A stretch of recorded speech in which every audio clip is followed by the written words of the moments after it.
is about to go down. Kwanza tunataka kuanzia na kuambia President, Tukokadi is an equivalent of Ruto must go. Jesus Christ. Simbo! Simbo! Simbo! Exactly. He should not get it twisted. Tukokadi is an equivalent of you are a one-term president. Anaenda. Unaenda. Yep. Ah! There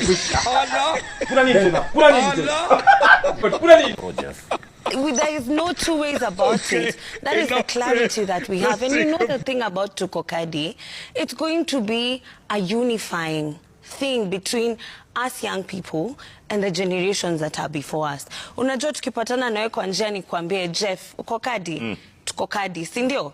We shall get the message. What's the first decision you will make? To hang all corrupt leaders immediately. With immediate effect. Anybody who has been accused and found guilty of corruption is due for the guillotine. Hanging. So are you saying you're going the Asian way because you've seen what's Asian immediately countries? In public, Uhuru Park, and we sit there and we wait for you to breathe your last. Let's take a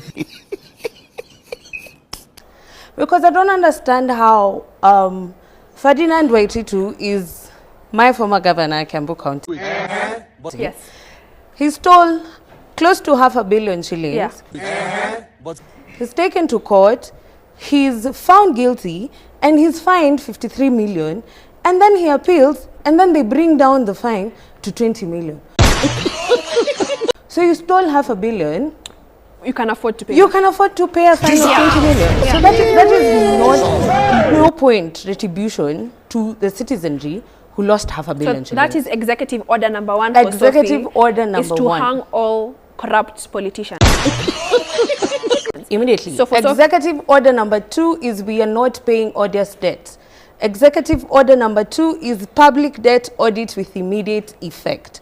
And anything that does not go as per chapter 12, which is the public finance management chapter, that says any long-term borrowing should be backed up by a development project. Yes. And it also goes to Article 226, Clause 5, that says any person who is responsible in public office for any loss, the loss is on you. So anybody who took debt, did not do anything with that money, the loss comes back to you. You're the one who is liable. So let me ask, as you've said there, Sophie, how... Charge na riambe. Uko kadi. Uko kadi. Ama tu ni mandirao tu area tu na mapararira. Lazima ukuwe kadi. Ukijiuliza kama mimi niko kadi, napanga trip kwenda Washington DC ama niende California, pia mimi nikuwe kadi. Ndakwa nikikuja hapa mtandao na rombosa na kadi. Unaniaje niko kadi? Itabidi kwa rombosa na hiyo kadi jo. Kuwa kadi. Juu kuna watu hapa hivi na fight watu wewe. Utake jua. All rogue politicians, corrupt, in short. Do you understand the consequences of that particular executive order? I do. Okay, and great. the immediate consequence is anybody who is in my government, we're talking as though I'm president today. Yes. Anybody who's in my government knows that if you're found guilty of any form of corruption, including receiving a bribe like we see our policemen on the roads doing, immediately convicted.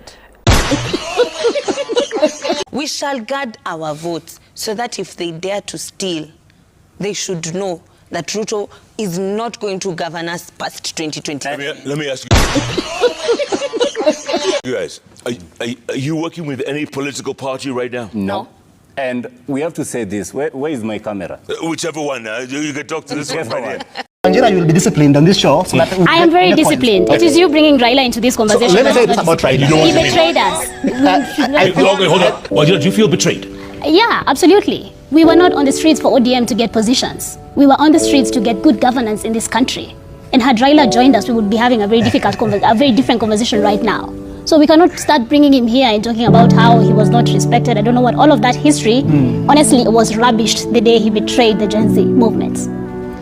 History will not absolve him. That happened when he was fighting Moi and whatnot, but when the people needed him, he turned his back on the people. There is no forgetting that. And also, when you talk about discipline from the young people, I think the Gen Zs have been absolutely disciplined in defending the dignity of the Kenyan people. That is the discipline we need to talk about. For example, in Chuka, Youth went there, over 1,000, and they wanted to register. And they're told, no, registration is not going on, come on 30th. But what is being launched on 30th is mass voter registration. But continuous voter registration should be happening at the IEBC offices. That was already launched. IEBC is complicit because they're suppressing the numbers. They're running the propaganda narrative of the government that young people are not showing up to post. Yeah. Swali yangu ni watajificha wapi? Because we are showing up to vote. Watajificha wapi? Like, what other narrative do they have to offer? Wanasema tuko gig, wanasema hatuta show up ku vote. Yeah. But what I want to tell them, this is the beginning of our resistance, our continued resistance, that tutachukua kura, tutapiga kura, na tutalinda kura. Sahi kila mtu hii Kenya na survive. Hatuko tumezoea kusurvive, lakini priority ya president wetu ni kusimama juu ya gari ya tukanani. Jeff, mimi naka bed sitter that I pay only 8,000. Wacha. Yes. Wapi uko? Kasarani. 8K. 8K. But at times I struggle to pay that. Why? Because the government has made it so hard for us when you hata tumesoma, not only kusoma, because kusoma does not simply mean that you're going to get a job. Yes. As when we can say that I can wake in the morning, niende nifungue biashara samaki because tuna kadi yako. Venye utafanya na kadi yako is up to you. No. But for sisi as young people, tunasema tuko kadi is equals Ruto must go. Mtu wangu ni mbaya. All right. And that was, let me say, that was ilipandishwa sana when Ruto jumped on. It was an intellectual theft when our president came and said, niko kadi. Bro, uko kadi ya nini? We are here to get you out. Ata mwenyewe hizi jivotia. I'm so sure hiyo siku akivota atajivotia. Ajitrust. Let's see, this is... Wanasiasa wa leo ni wanatuona sisi ni wadogo na sisi ni wajinga na katikati ya masikio yetu hakuna kitu. Sisi tunatolewa barabarani na shida zetu ni mrod. Mimi nina watoto wawili. Ninalipa shule. Ninalipa nyumba, ninalipa msichana wa kazi. Yet hakuna mtu ambaye anakuja kuniongeza mshahara. Ilhali kwanza unakuja kuchukua huo mshahara wangu zaidi. Sisi tunatolewa nje na kudorora kwa uchumi wa nchi hii. Tunatolewa nje na hali ya afya ya wale ambao wako hospitalini hata saa hii. Hawawezi hata pata zile katheta za kutoa mkojo, yet wamevunjika mguu. Inabidi waekewe vibuyu 5 liters. Wanaekewa hapo jerrycan ndio wakojole kwa sababu hakuna hata katheta. Mimi natolewa nje na deni ya nchi ambayo budget ambayo inawekwa inalipa deni ya nchi kuliko zile vitu ambazo zinapaswa kutusaidia. Wacha niambie wanasiasa hawa kitu moja. Wakitaka kutusaidia na wakitaka kubadilisha nchi hii, ni waache kufikiria kuwa tunatumiwa na wanasiasa. That is where you go wrong. Jesus Christ. But Rex Masai died from a bullet shot to the leg. Rex, his case, he's not gotten justice 2 years up until now. Albert, the same case, DIG Lagat is still eating taxpayers' money today. Jesus Christ. We have victims of protests. For example, there is one in Malindi. He was supposed to get his surgery at KNH, but he still hasn't gotten his surgery. His mom has to pay for that surgery. Protest victims, for example, he's going to come and compensate them as a way of pacifying. And we know that is June going 25th. to happen, by the way. And we know it's his strategy. We know he's going to compensate these people to try and pacify our commemoration of Gen Z heroes. Okay, Sophie, so you say Ruto must go, right? Who else? I mean, what do we know? Now that's okay. Let me answer, Jeff. Yeah. Let me answer you, Jeff. Go on.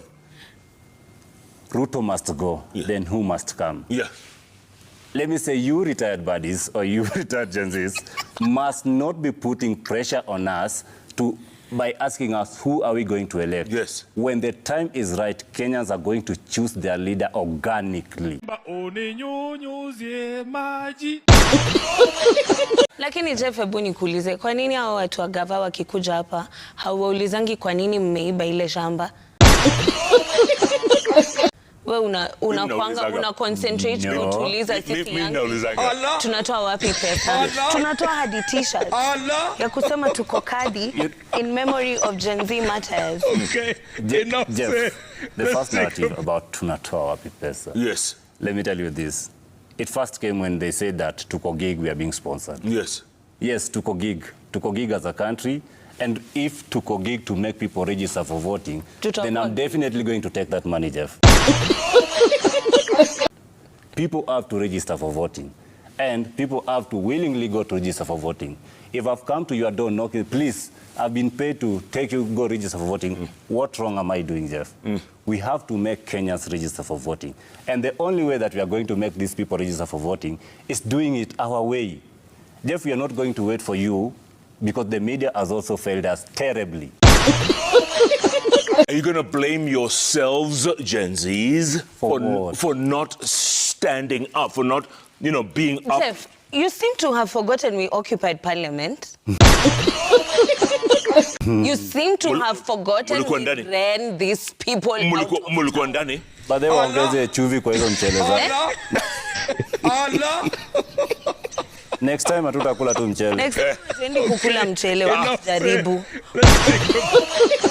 We will run them out of town if they dare to steal this coming election. Na tutachunga kura.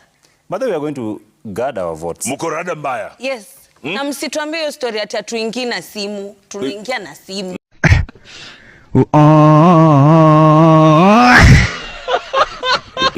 Tutavaa meta glasses then.